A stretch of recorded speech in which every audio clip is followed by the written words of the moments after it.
Islam, Islam, Islam, Islam. We are here, we are here, we are here. Finally back for another one. I'm gonna put on some royalty free lo-fi real quick. Shout out to Homework Radio. How fitting, right? Yeah. So Islam and welcome back to Parts of Publishing, an ongoing series presented by myself, Sister Zara Bay, for the benefit of the Moorish nation. I rise giving praise to the great God Allah and honors to the forerunner Marcus Mosiah Garvey and honors to the holy prophet in these days, Noble Drew Ali. All right. Um, for those who are new, I love the live, but I have to pre-record these because my internet is trash. So I'm gonna still record them as if they are live, so you get all the bloopers because I find it's faster than stopping or editing if I can avoid that. So, yeah, and this format allows me to include graphics as I go along, as you can see. All right, who am I? I am Sister Tahita Najila L. I prefer Zara Bay, long story. I am the managing editor of Califa Media Publishing and have been since 2014. I wrote and published my first book in the second grade. It was about kangaroos. Turn that down a little bit. Okay, I'm a graduate of ASU Tempe with a bachelor's of interdisciplinary studies in Asian history and elementary education with a certification in Asian Pacific American studies. So yeah, I have a lot of history background, which also required a lot of writing and researching. I also have a certification in Asia Pacific American Studies. I'm looking at my notes. Why? Because I respect your time. I audited a course about or in paralegal studies at Roosevelt University in Chicago. I did not sit for the certification so I could be free to help my people without the supervision of a bar attorney. I am currently the Secretary Treasurer of Mercy Charities Incorporated. That's, I guess, for lack of a better description right offhand, it is an emergency fund for Moors who find themselves without a temple at this time. And more information on that can be found at mercycharities.org. That's MRCIcharities.org. It's on the screen at the top. Also, I have a blog, thepurplepaperclip.com, for trashy news on Moors. And you can find all of my spaces at linktree/Califa Media. All right. So, recap for those joining for the first time. Parts of publishing. What is parts of publishing? It's another aspect of the Moorish Renaissance in America. And this aspect, some Moors do it through paint and graphics. Some Moors do it through music, right? We're doing it through the printed word, all right? This is an effort, and this series is an effort to encourage Moors to exploit their personal genius, all right? More study, study, study, more than enough to compile at least one book for the benefit of all Moors. And I see the sun is going down, so I need to get started. No, I'm not a vampire. I just have a ritual I'm not about to go into, and it involves sunset. All right. This is also an effort to find assistance. By doing these videos, I hope I endeavor to teach and encourage others to assist Moors with putting out their own books, right? Moors, in my observation from what I've seen, they tend to give other nations too much credit and not nearly enough to themselves, all right?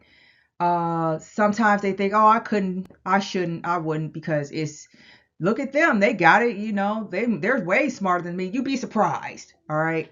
They might have more education than you, but more intelligent than you, I don't know. More clever than you, definitely not. More. So this is to encourage you to just give it a shot, right? And invoking the spirit of Noble Drew Ali, this is my attempt to remove all excuses, right? Just in case anybody's making any excuses as to why they can't put out their own publications. Speaking of publications, there's some videos on here. This part of parts of publishing covers how to put your book together. There's a portion that I started on the parts of publishing where it covers how to start your own publishing house, because we don't have enough of those either. All right. So with this part, please join me, follow along as I construct the book. Right. I figured this is an opportune time. Brother Kush Dave, you all are familiar with him. He's a great teacher. Asked me um, where to start, as far as getting his book started. Let me see if that works. That's slightly better. Um, so I'm like, okay, this is Allah's the greatest. This is perfect because you're asking me how to start your own book. You're not the first more to ask me this, and I'm working on a book right now. So let me put aside the business part and go ahead and show Morris how I put a book together, right? And then it's kind of cool because you get to watch the construction of a book that Allah willing you'll actually have on your shelf, in the very short term, right? Um, let's see. Next slide. All right. Before we move on to today's topic of note cards and note taking, I want to begin with answering questions that came up on the last video. That's the clip that you see in front of you. The last one was on creating an outline. And this is from, I hope I'm saying this right, Ayame Bay or Ayame Day. Okay, I'm not going to read the whole comment, or I'm just going to read the parts where he asked question. He asked, would stating something in your words that's well established and known universally be considered plagiarism? No. All right. Idioms like you could have sold me for a penny, which is a terrible idiom. No, there's no claim on that, right? You can use it because no one can claim it. But just because you put it in a book, that doesn't mean you can claim it either. But no, if it's something common, like a penny saved, a penny earned, yes, we can accredit it to someone, right, who might have descendants somewhere who might have a problem with it, even though he doesn't. But the way common domain works, and it depends on which country that you're accessing the information from. But here at least, I believe it's 70 years after the passage of the author or the creator of the content, and then it becomes public domain if somewhere somehow that like for instance, Edgar Allan Poe. I don't know if this happened with him. So he has a book. He's been gone for way more than 70 years. You would think his stuff is in public domain. No, maybe it is, but I'm gonna just say no, right? Because his family members. This is just made up. What this scenario is made up. So his family. Let's suppose his family members or he set up a trust before he passed, and he put that book in that trust, and the trust has to have I guess some, not all of them do, if he set up a dynasty trust, it doesn't have to end, but trusts usually have a termination date. So rule of thumb is it's like 70 years after the creator, because it could be art, music, whatever. 70 years after that creator's passage, the work becomes public domain. All right, but you might want to look into it just in case the somewhere they probably left it to a foundation or something weird. Just checking. It doesn't hurt to check, right? And it doesn't take long to check either. But as to back to your question, if it's well established and known universally, if you use it, no, it's not plagiarism. All right. So other question was, let's see. I lost it.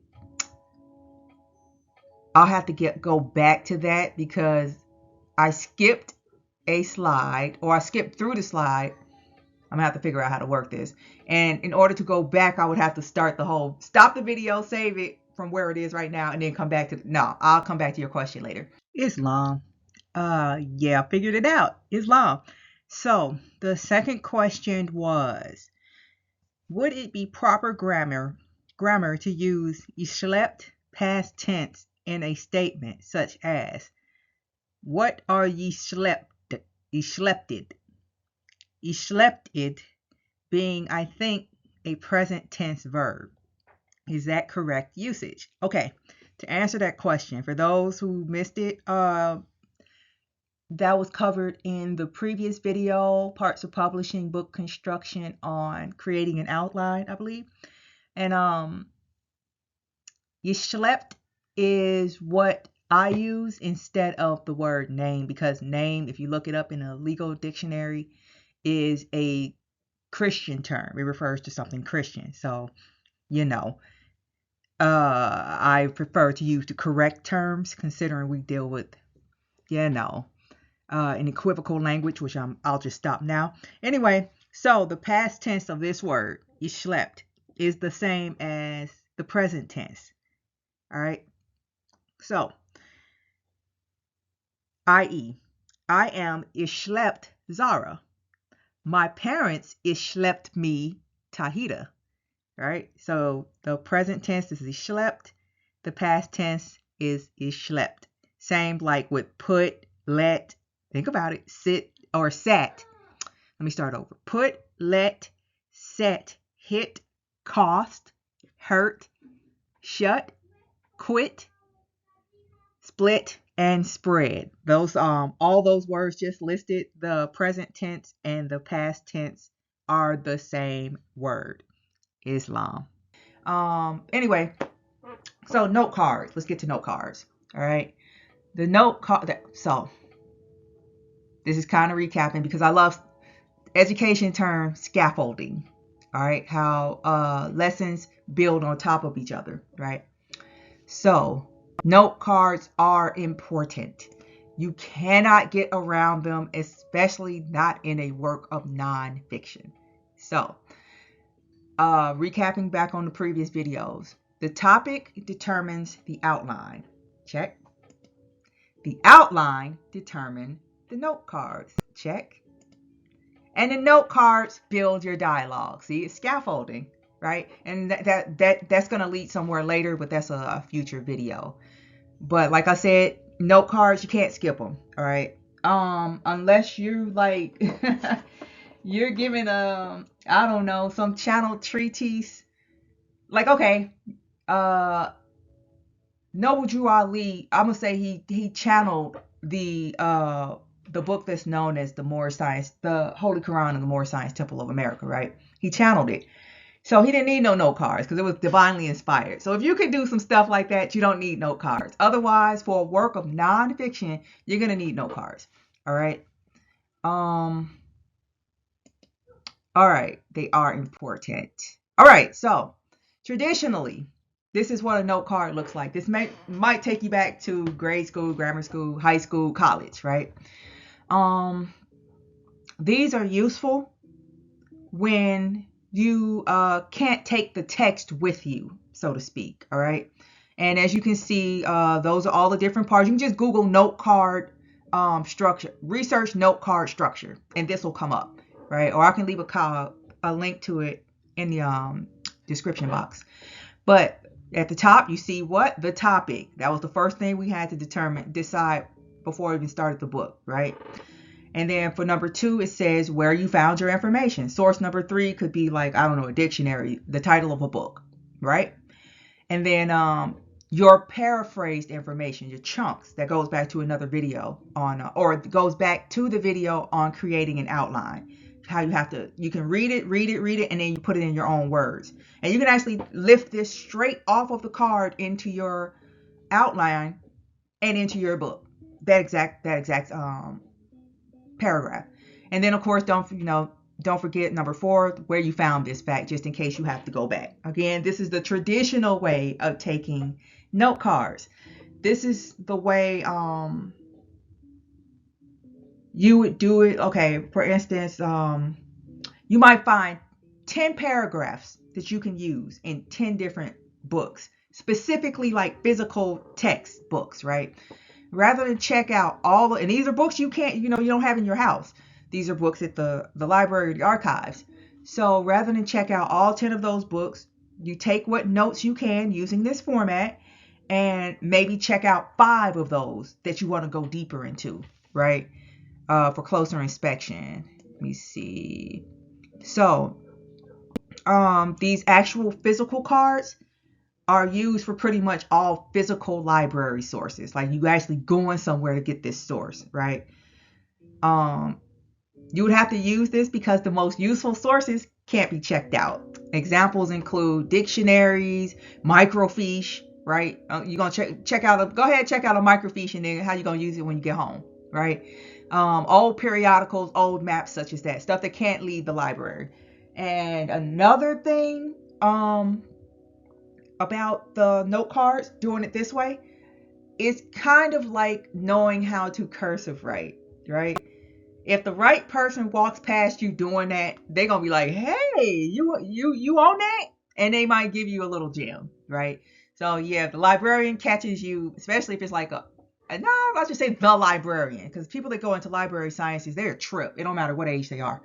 But if they see you doing this, they might be like, "Hey, come over. You know, Moors know how this go. I got some stuff to show you in the back that's not available to the plebes." No shade, not my words. But anyway, so yeah, that's the traditional note card. Because I know some of y'all might be thinking, why would I do all this when I can just take a picture of it? That's why I just told you why. All right. So speaking of just taking a picture of it, let's see, modern take on note cards, right? The previous version I just showed you is useful because it forces you to paraphrase as you take notes, all right? The more contemporary and admittedly easier to work way to take notes is, of course, digitally. And that can take the form of video, photos / scans, like I just said, audio, where you're taking little voice notes, or a note-taking software, right? All of these can be done on your cell phone. I don't know why they call those phones. They're just your pocket computer, all right? Uh, but the caveat with these is that, like I said before, the physical, like 3x5 note cards, taking that, or you can even put it in a notebook or whatever, those force you to paraphrase as you go along rather than just taking a picture. You have to like, okay, how I'm gonna put this because I only got this much space to fit it in. That's helping you write your book as you go along. That's why I bring it up, right? This is just like, let me just go collectively. So you go have piles and piles and piles of stuff you still got to sort through and paraphrase. I guess you could do that, And the caveat I was about to say, it's real easy to plagiarize with this form, right? Very easy. So just be careful when using these forms. All right. Next. So some examples of the software. So yes, you can take a picture, you can take a little voice note, right? And then there's the note-taking software, right? If you're on a desktop, right? You can use your little clip thing on the toolbar. I'm on a PC, so I don't know. I cannot speak to how to do this on a Mac. I used Macs in college one semester. I hate Macs. Anyway, I'll never use one again. I get the benefits that I've heard of, but nope, nope.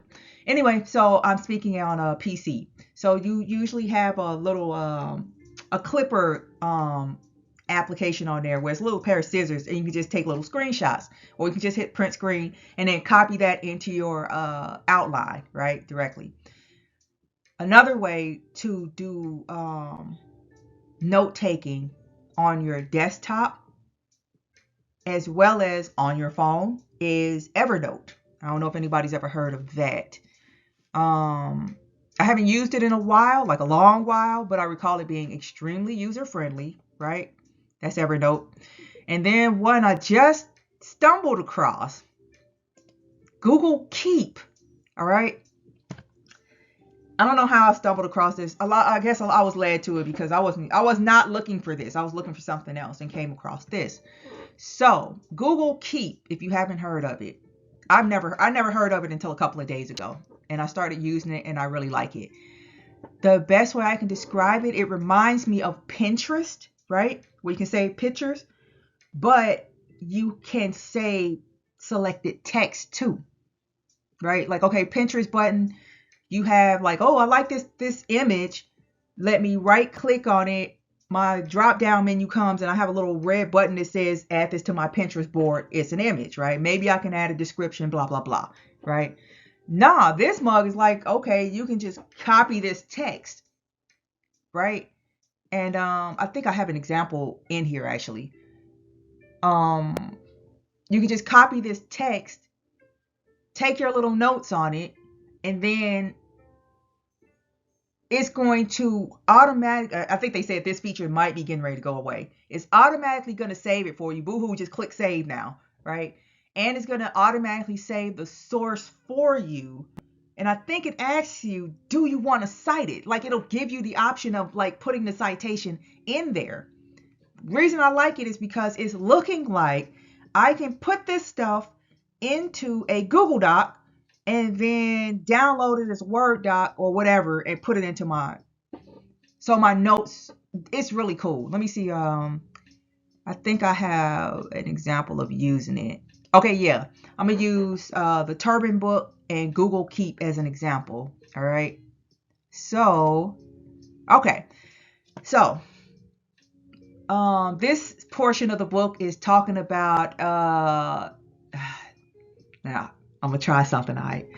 Ceramici Sicilian. I'm probably butchering that. Ceramici Sicilian ceramics.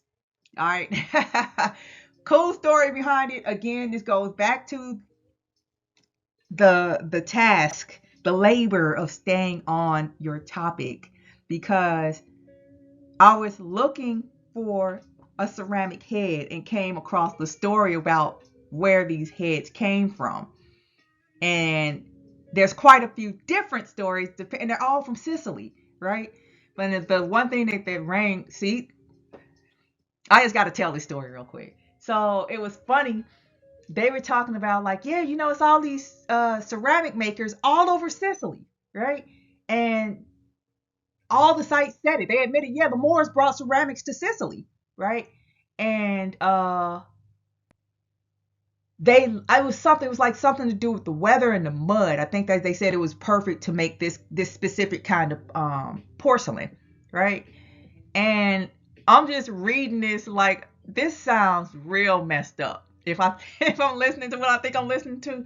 So because these ceramics is always picturing like a Moor that you see right there, and then if you see right in the corner there's somebody light skinned, that's probably the woman, because it's always a pair. You might get a dark skin and a dark skin, a light skin and a light skin, but it's usually a dark skinned guy and a light skinned woman. And I'm like, how long y'all been making these? Since 1200. Okay. I know I'm off topic, but the story was just so crazy, right? So I'm just like, did these dirty Moors, these dragons, right? Did they go up in here and get these men porcelain to keep them busy while they got busy? But anyway, back to this example of how to use Google Keep using the Turban Book that's forthcoming. All right, so this is the Sicilian ceramics, right? And I want to, in my own words, eventually use the information found here, because it backs up and adds the information I found elsewhere, right? Oh my God, I think this is a video. Right, okay. So it's a easy way to collect notes and paraphrase and keep track of. I'm gonna walk y'all through the video because it was just so cool. All right, so I'm scrolling through, right? Reading my stuff. And I'm like, oh, I want to use that selection, that text. You can't do that with Pinterest. I want to use that text right there, right? And it's just like with Pinterest. You can see it comes with its own little button if you're making an extension. And up there, it clip that note, save the page. I get to say, okay, what is this, right? Why am I saving this? Just that whole passage. I'm not going to use it. I'm going to paraphrase it, right? So then I make sure it looks the way I want it to look. And it automatically saved that it's going to turn into a save button in the future. And then I clicked on the thing, said take me to my Keep, where all of my notes are. And these, I was just playing around with it because I'm like, what is this? I've never heard of it. And then you can see all the other notes that I clipped, just trying to test it out. That one even says this is just a test. So yeah, this is one way you can do digital note taking. And so far, I just discovered it. Was it yesterday? It was either yesterday or today is Wednesday, so it was either Monday or Tuesday I found this. So yeah, I'm loving it. I don't do mobile too much, but it's Google, so if you have an Android, you can probably do it on mobile as well. I'll find out and report back. All right. So what's next? What remains? Oh, cool. Closing. Beautiful. This is perfect. All right. So, there anything on here? Oh, okay. Gratitude for y'all time. Thank you. Please visit me again at califamedia.com, and I will see you on the next one. And I'm trying to get these done because let me make a short announcement. I volunteered myself for yet another creative endeavor. Uh, Working with the Sisters Auxiliary of Moorish Science Temple, 27 Soul Temple. And, my opinions are my own. I do not represent that temple unless they want to claim me as their own. Otherwise, I speak for myself. Because I know I can do some stuff. I'll be saying some stuff. But anyway, we working with the Sisters Auxiliary, we will be beginning sewing instructions because we need to, right? Uh, it's the Moorish sewing circle. It's not going to be a sister sewing circle because men need clothes as well, and I don't want to make you all's clothes. I think you all should be doing that for each other. So that's coming up soon. As soon as I get done with this, because one commitment at a time, right? So on that note, I will see y'all on the next one. I believe we're covering citations, Islam. Thank you again, and I will see y'all on the next one. Thank y'all. Bye bye.